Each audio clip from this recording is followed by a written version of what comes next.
আপনারা এতক্ষণ বড় বাপের পোলাই খাই দেখেছেন, আপনারা দেখেছেন সুতি কাবাব। এখানে আরেকটি বিখ্যাত আইটেম হলো নিয়াজের জিলাপি। এই জিলাপি আড়াই প্যাচের জিলাপিও যেমন আছে, একেবারে গোল প্যাচের জিলাপিও আছে।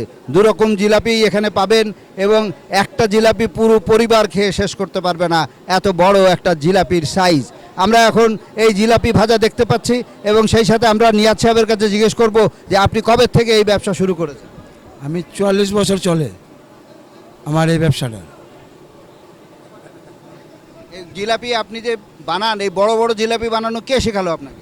এটা আমার এক ভারতের এক কারিগর ছিল, আমার ওস্তাদ, তার নাম ছিল বাব্বু। হ্যাঁ, ওনার থেকেই আমি শিখছি। তারপর থেকে আপনি এই জিলাপি করেন। এই জিলাপির চাহিদা কেমন?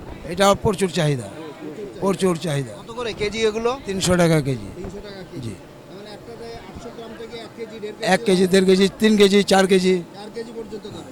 মাশাআল্লাহ। এই যে দেখছেন আপনারা, জিলাপি বানিয়ে তারপরে সেটা রসে ভেজানো হচ্ছে। না হলে এত বড় জিলাপি এটা শুধু তেলে ভাজার মতোই লাগবে। ওই রসে ভেজালেই সেটি রসের টইটম্বুর হবে। আপনি একটা একটা করে ভাঙবেন এক এক অংশ, দেখবেন চারিপাশ থেকে রস গড়িয়ে গড়িয়ে আপনার মুখের মধ্যে যাচ্ছে।